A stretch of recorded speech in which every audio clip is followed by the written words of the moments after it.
est la formule magique. À toi l'honneur. T'es prêt? Prêt. Beyblade hyper vitesse. Résiste. それでは参りましょう。いきますよ。3、2、1、ゴーシュ。試合どうぞ。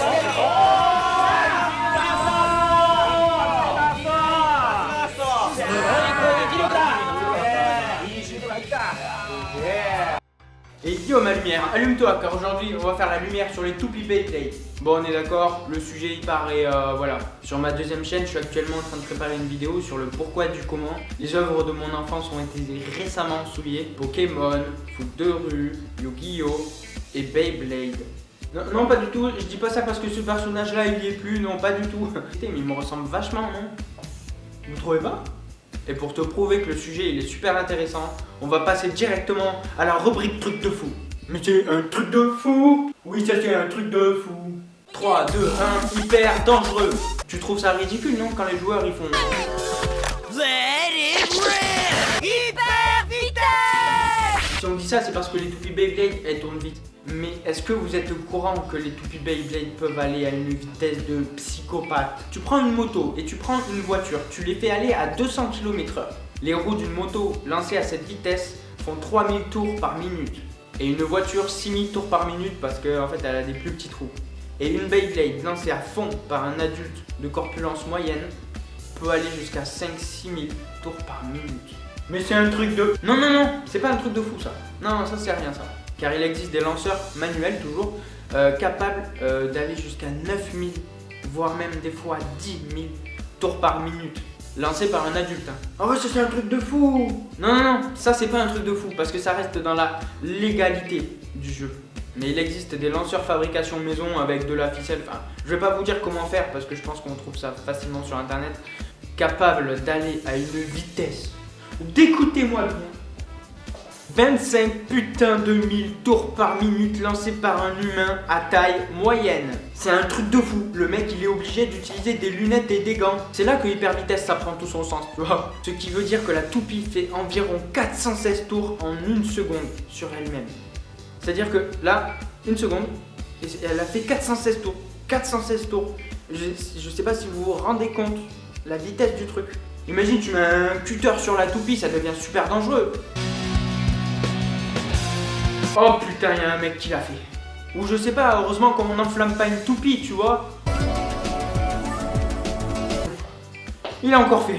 Mais heureusement quand même, les toupies Beyblade sont des jouets en fait, ils ont plein de bosses, donc ils sont pas faits pour l'aérodynamique, pour avoir une vitesse assez haute en fait. En gros, les Beyblade, vu que c'est pas fait exprès, et ben ça ralentit très vite.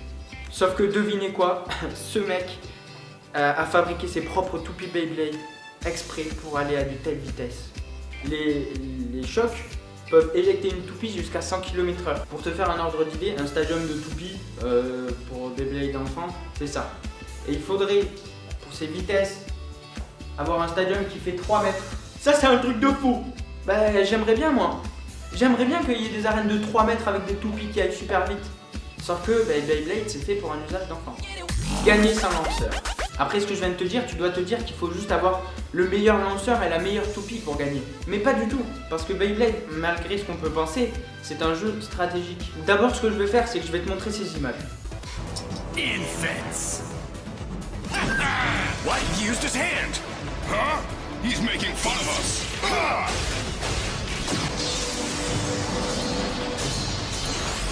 What is going on? Ça paraît fou qu'il puisse gagner contre tous ces mecs alors qu'il a juste lancé sa toupie à la main. Là tu te dis c'est de la fiction. Je vais te dire oui mais non. Et maintenant voilà la même toupie lancée à la main dans la réalité.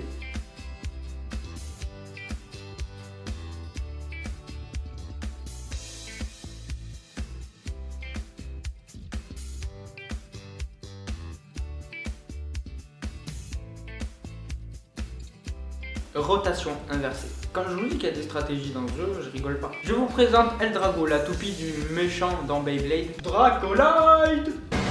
Représente le dragon! Cette toupie est une des meilleures pour cette stratégie. Alors comment ça fonctionne? Dans la réalité, la majorité des hommes sont droitiers, mais il existe des gauchers. Et bien là pour les toupies c'est exactement pareil. La majorité des toupies qui tournent dans le sens inverse des aiguilles d'une montre, et les gauchers, ceux qui vont dans le sens des aiguilles d'une montre. Oui mais ça change quoi?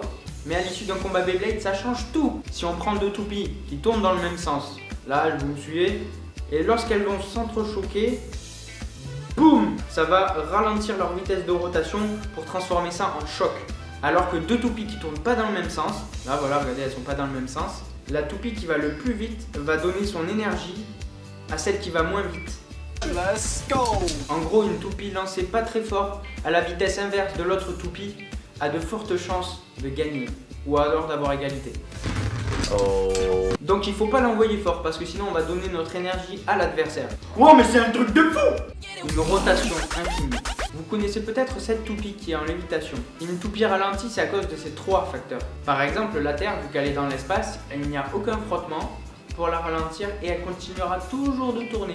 À moins qu'elle explose, bien sûr. Avec cette toupie qui lévite, on a réglé deux problèmes. La gravité, c'est-à-dire la friction avec le sol. En fait, sur Terre, pour avoir une rotation infinie, il faudrait justement mettre cette toupie dans un bocal et enlever toute l'air qu'il y a dans le bocal. Ce qui est impossible malheureusement.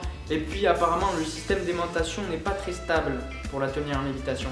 L'antigravité. Alors là, vous vous dites, mais il part dans des explications de fou pour parler d'un jeu. Mais là, vu qu'on est dans le sujet, je ne vais pas vous parler de toupie Beyblade, je vais vous parler d'antigravité, de rotation. Ouh là, je sens que ça va être un truc de fou. On va rester dans le système astronomique. Prenons la Terre. Prenons le Soleil. Pourquoi la Terre ne touche pas le Soleil? Tout simplement parce que la Terre est en rotation. Et vu qu'elle est en rotation, elle existe une force opposée au Soleil. Eh bien, les toupies sur Terre, c'est pareil. Prenons une toupie moyenne, parce qu'il existe plein de types de toupies. Si on la lance dans un stadium donc, qui est creux, et donc la toupie normalement devrait être attirée au centre. Eh bien non, cette toupie va tourner tout autour de l'arène, et non pas dans le centre. Et là vous allez me dire, oui mais tu veux en venir où? Eh bien je veux en venir qu'on peut se servir de cette force. Car vois-tu, putain ça fait bizarre de dire ça, car voiture. Donc, je disais, j'ai vu une vidéo. Or the link in the description to see my video on the topic. Et si on prend une toupie avec la pointe qui ne glisse pas et qu'on la fait rentrer en rotation, automatiquement elle va vouloir, même si elle est à la verticale, remonter sur le dessus. Dans la réalité, comment ça marche? Si je vous montre cette roue, on va dire que c'est une toupie.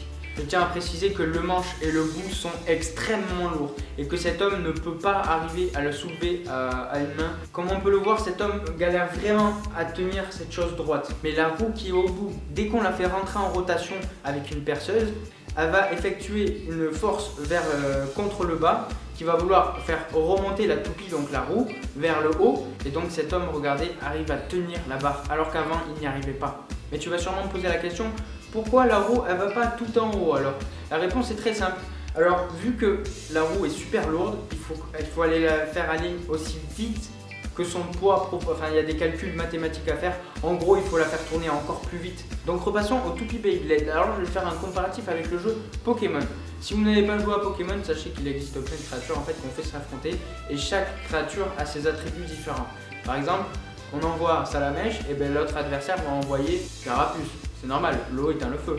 Et bien les toupies Beyblade, on peut faire aisément la même chose. En gros, il existe trois catégories de toupies. Les toupies d'endurance, les toupies d'attaque et les toupies de défense. Je vais faire un exemple. On a l'équipe A et l'équipe B. L'équipe A envoie une toupie d'attaque et l'équipe B envoie une toupie de défense. La toupie d'attaque dégage la toupie de défense. Donc le joueur il perd. Et alors là il réfléchit 2 secondes et il se dit, l'autre il a une toupie d'attaque, qu'est-ce que je fais? Qu'est-ce que j'envoie sur le terrain? Et bien il envoie une toupie d'endurance parce que les toupies d'attaque n'ont pas d'endurance. Tout ça c'est stratégique, de toute façon il y a beaucoup de calculs dans les toupies. Mais comment ça marche? Mais oui Jamy, comment ça marche? Pour ce qui est de l'attitude de combat, tout réside dans la pointe.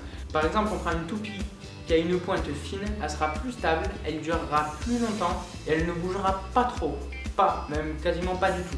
Alors que si à l'inverse on prend une toupie avec un bout carré, on aura une toupie qui ira dans tous les sens mais qui sera moins stable. Donc cette pointe est parfaite pour les toupies d'attaque qui tournent dans tous les sens et qui prennent de l'élan pour pouvoir éjecter les autres toupies. La technique bourrin, moi c'est ce que je préfère. Je pourrais parler des heures des toupies, des stratégies, des anneaux d'attaque. Mais je vais terminer juste par 2 anneaux d'attaque qui pour moi reflètent bien le côté stratégique du jeu. Alors tout à l'heure on avait vu avec Eldrago qu'il existe des anneaux d'attaque spécialement conçus pour se prendre des coups par des toupies qui tournent dans l'autre sens. Et là on va voir un anneau de défense et un anneau qui déstabilise la toupie de l'adversaire. Je vais vous parler de cet anneau défensif. Alors pourquoi il est plus défensif qu'un autre? Alors déjà il faut savoir qu'il est rond, donc il ne prend pas les chocs. et il a un roulement à billes en fait. Je sais pas comment vous expliquer, mais en gros, ça c'est la toupie qui attaque et ça c'est la toupie de défense. Et donc du coup, ça c'est le rond. Et ça fait bizarre de faire ça. Donc au moment de la collision, en fait, la toupie d'attaque va toucher la roue qui tourne et donc va faire tourner la roue, mais la roue ne va pas incider sur la rotation de cette toupie. C'est compliqué, mais en gros, c'est comme le principe du vélo.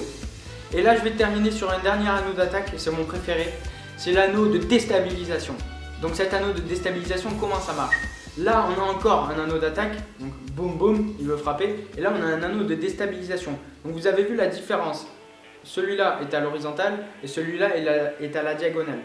Et donc si on a cette toupie qui est assez stable, lorsque la toupie d'attaque frappera celle-ci, elle se penchera sur le côté et aura pour effet d'être déstabilisée. Pour te dire tout ce qui existe en stratégie Beyblade, il existe même des Beyblades qui se font plus, où en fait il y a un mécanisme à l'intérieur qu'on fait tourner avant de lancer la toupie, et lorsqu'on la lance dans le terrain et qu'elle se fait percuter par une autre toupie, le mécanisme à l'intérieur de la toupie s'enclenche et elle double la rotation de la toupie. Dragoon, attaque tempête! Donc je vais arrêter là pour les toupies. En fait, je voulais vous faire cette vidéo parce que j'ai vu les toupies de dernière génération et je suis extrêmement déçu par la qualité qu'elles fournissent. Le seul truc que je trouve bien et pas bien à la fois, c'est que quand il y a un choc trop important, elles s'éjectent pas, elles se détruisent carrément. Mais je veux dire, le jouet il est fait pour détruire ta toupie quoi. Bon, c'est fait pour des enfants, c'est normal. Sauf que moi, en tant qu'adulte, je suis déçu parce que c'est plus du tout stratégique. Ce que je veux dire, c'est qu'on pourrait faire un jeu plus rapide, plus puissant, en plus, maintenant, on a le casque des réalités virtuelles. Donc, on pourrait aisément faire des trucs de fou avec la réalité virtuelle. Surtout, je pense à Yu-Gi-Oh! On pourrait enfin voir les hologrammes des cartes Yu-Gi-Oh! Enfin bref, ça c'est un autre sujet. Donc, j'espère que ce format de vidéo vous a plu. N'hésitez pas à laisser un pouce bleu si ça vous a plu parce que je sais pas du tout si ça va vous plaire. Donc merci beaucoup de m'avoir regardé. Et vu que c'est une vidéo lumière sûre, je ne vais pas disparaître, je vais juste éteindre la lumière.